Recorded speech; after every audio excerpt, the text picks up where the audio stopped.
Welcome to our channel. Today we how to authorize with UnitedHealthcare for prior authorization workflow access, detailed guide step by step clearly. To begin the authorization process with UnitedHealthcare, visit their official website. Locate the provider or clinician login section on the homepage. Enter your login credentials to access your account. If you do not have an account, click on the option to register for a new account. Follow the prompts to complete the registration process. Once logged in, navigate to the prior authorization section of the dashboard.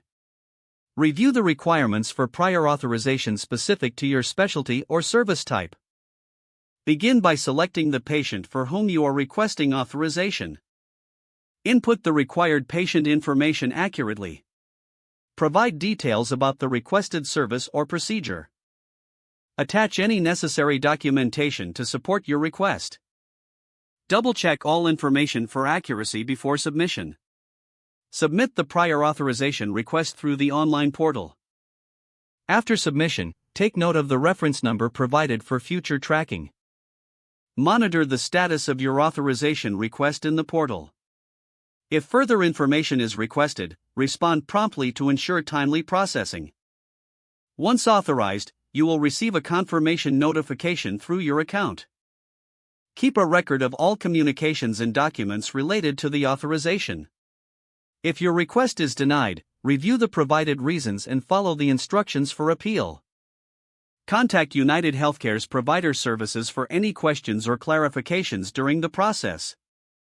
Stay informed about any changes to authorization processes by regularly checking the UnitedHealthcare website or your provider portal. If the page does not load, refresh the browser or try again in a private or incognito window. Make sure you are using the correct email address, then retype it carefully to avoid small typos. If your password is not accepted, use the reset option and create a new strong password you can remember.